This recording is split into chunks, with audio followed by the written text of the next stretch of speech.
올여름 더위가 심상치 않은 가운데 어제 낮 기온이 40도를 넘겼습니다. 밤에도 극심한 더위가 나타나면서 올여름 열대야 일수가 역대 최다를 기록하고 있습니다. 오늘도 날씨가 정말 덥습니다.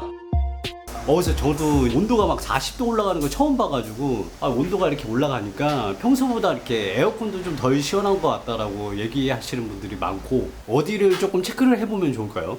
이제 일단은 에어컨이 안 시원하냐 엔진이 문제냐 그런데 에어컨의 콘덴사나 엔진의 라지레이터에서 오염도가 심하거나 아니면 냉각수의 비중이 높다거나 냉각수 계통의 스케일이 많이 끼게 되면 엔진의 온도는 올라가지 않는데 엔진 블록의 온도가 올라가. 그러면 그 엔진 블록만 온도가 올라간다 이거예요?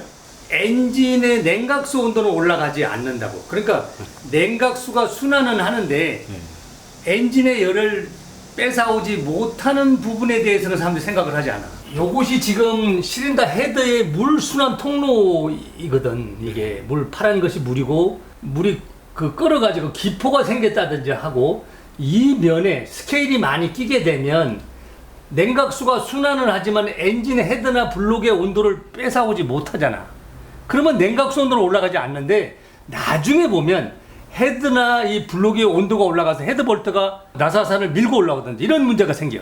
그러니까 이 더운 날 고속으로 달리게 하려면 냉각수가 좋아야 된단 말이야. 그러니까 이 더운 여름에는 여름을 견디려면 이 냉각수 상태가 좋아야 돼.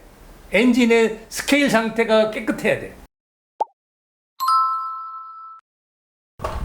자, 이렇게 신선한 공기가 앞에서 팬이 이렇게 당겨서 얘를 냉각할 건데 이렇게 들어놔. 그럼 여기에 먼지가 많이 낀다고. 에어컨에 먼지가 많이 끼거나 그러면 이 에어컨 콘덴서가 냉각이 안 되잖아. 그러면 온도가 40도 되는 날 에어컨이 잘 안 나오고 컴프레셔의 압력이 올라가. 온도와 압력은 일정한 관계가 있다는 보일 샤럴의 법칙에 의해서 온도가 올라가는 압력이 올라간다. 그러면 에어컨 컴프레셔의 부하가 되게 많이 걸리고 만약에 에어컨이 또 안 나올 수 있는 이유는 엔진 블록의 온도가 높으니까 냉각수 온도는 올라가지 않았는데 엔진 블록의 온도가 올라가니까 에어컨하고 블록하고는 같이 붙어 있잖아. 에어컨 컴프레셔가. 그럼 컴프레셔의 압축 압력이 또 올라간단 말이야. 그래서 에어컨이 시원하지 않는 그런 쪽으로 생각을 하시면 좋겠어요. 그래서 그러면 사장님 자기가 이렇게 스스로 청소도 할 수 있는 방법이 근데 있어요? 이 콘덴사에다가 콘덴사에 보면 이렇게 냉각 핀이라는 게 있어. 핀. 예. 이렇게 이제 이런 식으로 돼 있는데 물을 센 물로 쏘면 안 돼.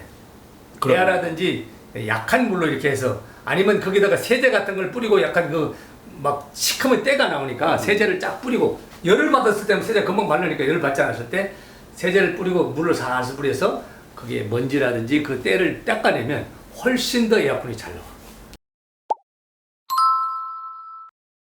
콘덴사나 라지에타가 오염이 많이 됐다. 냉각수가 오염이 많이 됐다. 그러니까 엔진 계통의 라지에타나 이런 쪽에 스케일이 많이 됐다. 녹물이었다라든지 그러면 이 더운 여름에 그렇게 고속으로 달리고 그러면 엔진이 데미지를 입어서 엔진 손상에 갈 확률이 되게 높아. 그럼 결국은 콘덴서만 보는 게 아니라 냉각수도 조금 체크를 해봐야 되네요. 콘덴사만 보는 게 아니고 냉각수도 에어컨에 지대한 영향이 있으니까. 교환 주기라든지 아니면 이런 체크 방법이 있어요? 일단 비중을 재봐야 돼. 비중. 마이너스 25도. 어떨 때요? 그러니까 평소에. 평소에. 그 비중계로 마이너스 25도에서 30도 정도의 비중이 적당해. 만약에 마이너스 40도다 그러면 마이너스 50도다 그러면 물 순환 속도가 되게 느려. 그러니까 느려서 엔진을 열을 잘 빼서 조금 끈적끈적 해주는구나. 그렇지, 끈적끈적해져. 탁도를 본다. 탁도. 탁도라는 건 뭐냐면 얘가 녹물이 있는지 없는지. 요거는 뭐 이렇게 엔진룸만 열면 유관상으로 보이니까. 네, 냉각수는 보통 5년에 10만 킬로. 플러싱해서 교환해야 돼. 플러싱. 그리고 플러싱 하고 안 하고의 차이점이 그렇게 커요? 차이점은 플러싱을 해보면 1. 엔진의 소리가 되게 조용하다. 차가 되게 잘 나간다. 연비가 좋아진다. 아니 그러면 플러싱을 했는데 왜 연비가 좋아질 거냐? 우리가 주사기를 예를 들어서 빨 때 쭉쭉 안 빨리잖아요. 그죠? 네. 안 빨리는데 그 원통이 늘어나서 그래. 늘어나면 피스톤은 또 오히려 피스톤은 또 늘어나. 그러면 피스톤이 뻑뻑해진다고. 원통도 늘어나고 그러면 압축이 안 돼. 압축이 안 되니까 연비가 안 좋아. 그래서 소리가 조용하고 연비가 좋아지고 차가 되게 잘 나가. 가속이 잘 돼. 스케일에 대한 사진을 찍어 놓은 게 있는데 가만 있어봐. 요게 이게 오일 구멍에 스케일이 되게 많이 껴 있어. 그 스케일을 제거하는 것이 중요해요. 그러면 스케일을 제거하지 않으면 이 원통이 늘어난다고. 원통. 그 다음에 피스톤도 옆으로 열을 전달해야 되는데 그 피스톤도 늘어나. 그러니까 출력이 확 떨어져. 냉각수는 에틸렌, 그리콜, 프로필렌, 그리콜. 그 다음에 부식하지 않은 방식제, 거품을 억제하는 거품 억제제. 냉각이 잘 돼야 될 거잖아. 냉각 보조제. 이러한 것들이 섞여 있는데 회사마다 틀려. BMW, 벤츠, 현대, 뭐 도요타 이렇게 다 틀리단 말이야. 그러면 이 약품들 부동액을 서로 섞으면 화공약품, 이상한 화공약품이 돼요. 그래서 냉각 효과가 확 떨어져. 그러면 안 돼. 섞으면 안 돼. 오히려 물을 없으면 물만 부어가지고 다음에 가서 이제 그 냉각수를 알아가지고 붓는 게 낫지. 그냥 모른다고 오히려 다른 부동액을 섞으면 안 돼요. 근데 그렇게 쓰지. 그렇게 되면 결과적으로는 냉각이 안 되니까 뭐를 열을 받는다?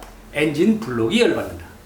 그리고 이제 또 에어컨이 잘 안 나온다는 얘기는 가스가, 에어컨 가스가 누설된 경우거든.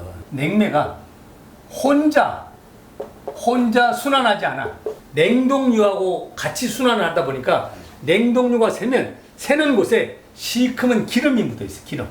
기름 흔적을 찾으면 그 부분이 새는 부분이에요. 주로 잘 새는 게 에어컨 컴프레셔, 고압 파이프, 콘덴서. 가스가 모자라서 에어컨이 안 나올 수도 있습니다. 그럴 때는 기름 흔적을 찾는다. 기름 흔적 어디? 아까 얘기했잖아. 컴프레셔 나가는 고압 파이프, 그 다음에 콘덴서.